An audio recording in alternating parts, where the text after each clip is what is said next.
Y bueno, cuando ya prácticamente nada nos podía sorprender, resulta que llega el domingo con más noticias que te dejan absolutamente flipado. Porque por cierto, ya no es solamente que Tebas recibió ayer un buen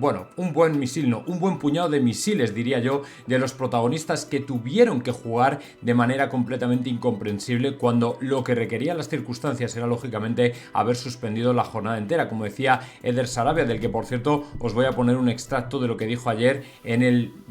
momento, en el rato de la rueda de prensa posterior al partido, en la que lógicamente creo que no dejó títere con cabeza al respecto de lo que es ya no solo el tema de la liga o la parte que le corresponde a la liga, sino la parte de las instituciones prácticamente al completo que han quedado completamente retratadas. O sea, creo que no somos pocos los que agrupamos ya un generoso y desde luego bastante cuantioso número de gente que de una forma o de otra estamos completamente desencantados, ya no solamente con los políticos, que lógicamente tienen su parte, creo que está más que claro en ello, sino además, sobre todo con los palmeros que realmente nos ponen enfermo. Y cuando digo los palmeros me refiero a todos aquellos que en diferentes redes sociales se dedican a jalear a uno y otro bando cuando lo que hay por delante es una desgracia que se debería haber llevado todo el protagonismo y sobre todo por la memoria de aquellos que desafortunadamente ya no están. Pero es tan absolutamente lamentable y ridículo abrir Twitter y ponerte a leer lo de uno, la mierda de otro, el que te vende esto, el que te vende el otro, y dices tú, pero no os dais cuenta de que estáis haciendo el ridículo, de que a la gente normal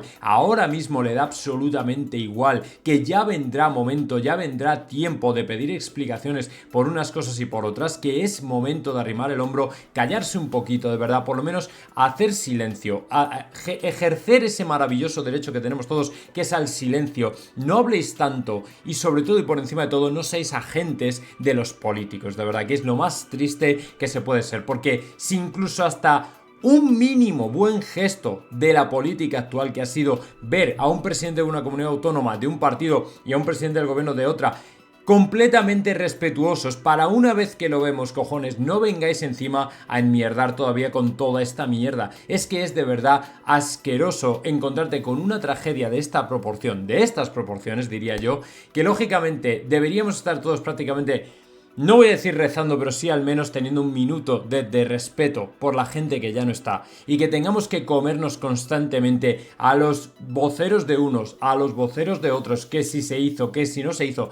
Mirad, desde mi particular experiencia, yo que he pasado por esto mismo, yo que me he visto en un huracán, en riadas no como esta, peores que esta, cuando vivía en Estados Unidos, que también perdí un coche, con mi mujer atrapada, con mi hija dentro del coche, sé perfectamente lo que se vive. Yo caía a un pozo, ¿vale? Porque no veía nada, porque todo lo que tienes delante es un océano. Tengo cierta experiencia en esto, o por lo menos ya no experiencia, sino que he pasado por algo de esto, y de verdad, dejadme que os diga que lo que más envidié en aquel momento es como los días posteriores a la tragedia, la gente se dedicó única y exclusivamente a ayudar, a preguntar dónde se podía ayudar, punto. No hubo una batalla política, no hubo reproches políticos, no hubo absolutamente nada. El alcalde de la ciudad era demócrata, el gobernador del estado era republicano, el gobernador o el presidente del gobierno, el gobierno federal, era Donald Trump, era republicano, y no hubo este guirigay que es una absoluta vergüenza, de verdad, ni es una absoluta vergüenza. O sea, una cosa es que luego pidamos explicaciones y de momento centrémonos en lo que nos tenemos que centrar, que es en ayudar a la gente, y luego ya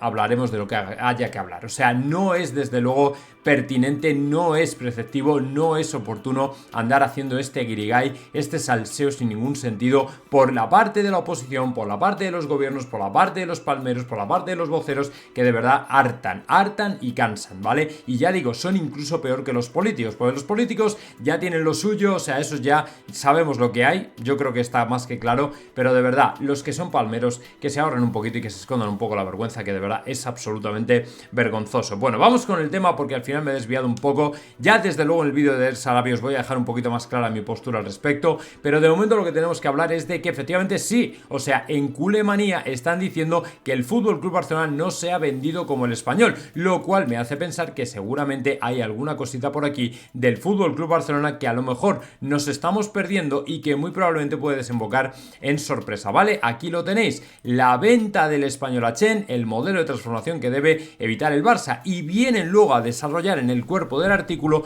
todo el rollo que hay con respecto a la posibilidad de que el Barcelona se convierta en sociedad anónima deportiva, lo que ha negado Laporta 107.000 veces, pero como es algo que no puedes ni debes creer, porque como bien desarrolla el artículo, la deuda es prácticamente inasumible, lógicamente es un escenario que no se debería descartar. Y como bien pone aquí, el Español fue un equipo vendido en su mayoría 99,35% a un grupo chino. Luego también pone el ejemplo del Bayern de Múnich, que se deshizo de un 25% de su pertenencia precisamente para abrirlo a capital privado, y que también podría ser una opción que pudiera contemplar el Fútbol Club Barcelona. El asunto y lo más importante es que cuando empiezan estos cantos de sirena es cuando tienes que tener en cuenta que algo se está cociendo, porque por muy bien que les vaya futbolísticamente hablando, que no lo dudo, por cierto, hoy juegan contra el Español, lo cierto es que institucionalmente son un auténtico desastre, y yo creo que el que no se haya dado cuenta ya, lo siento mucho, pero se está poniendo una venda en los ojos. Y en definitiva, ya no es solamente el modelo deportivo, el modelo institucional tiene que ser viable, y si para viable tiene que ser convertirse en sociedad anónima deportiva, no descartéis que el FC Barcelona lo haga, por mucho que Joan Laporta haya dicho: yo soy garante de que el Barça no será una sociedad anónima deportiva y que siempre será patrimonio de sus socios. El club es de los socios, aseguró el abogado catalán en una entrevista en febrero de 2024. Como ya avanzó Koeman, en mayo la junta directiva sopesa blindar el modelo de propiedad del club social en los estatutos, pero claro, una cosa es que quiera eso y otra es que pueda, aunque dicha gobernanza no está exenta de inconvenientes como la escasa representación en las asambleas de compromisarios. Ya han desechado la conversión de un club híbrido. Una fórmula propuesta por Jaume Roures implicaría seguir los pasos del Bayern de Múnich y desprenderse de una porción minoritaria como el 25% de las participaciones. Y luego ponen el caso del Español, que ya pasó a Sociedad Anónima Deportiva en 1992, pero no fue suficiente. Hubo que condenar el estadio de Sarriá, venderlo, una deuda de 57 millones que no podían pagar, hasta que en 2015 llegaron, como digo, este grupo chino que efectivamente invirtió en el club. Bueno, el asunto es que, como digo, tambores de venta del FC Barcelona que obviamente nadie debe desechar ni tomar por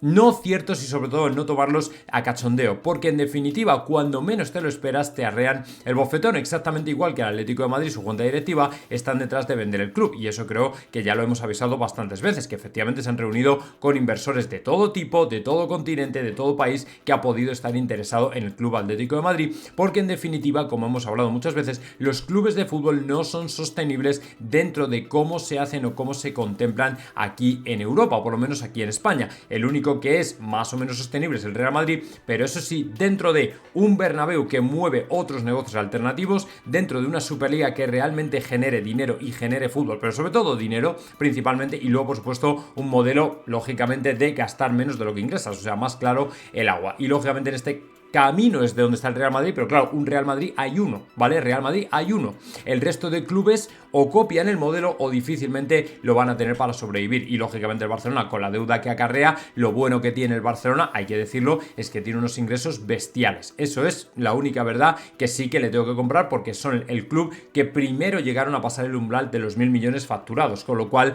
en ese sentido hay que reconocer que ingresos tienen. El problema es que tienen una de gastos que lógicamente se los comen por los pies. Entonces, o cambian el modelo de sociedad deportiva, o si no, sinceramente creo que van a tener que terminar condenando al club incluso a venderlo a algún tipo de grupo, que lo veo difícil porque sería un auténtico escándalo, pero que cuando empiezan a sonar ya tambores de guerra en este sentido, cuando empiezan los tambores de la venta, cuidado, porque nos podemos encontrar infinitas e ilimitadas sorpresas. Así que yo esto lo dejo aquí como aviso a navegantes, y ahora cada uno que saque su propia interpretación, ¿vale? Pero si están diciendo que no sigue al Barcelona el modelo del Español, por algo será. Yo desde luego ahí lo dejo.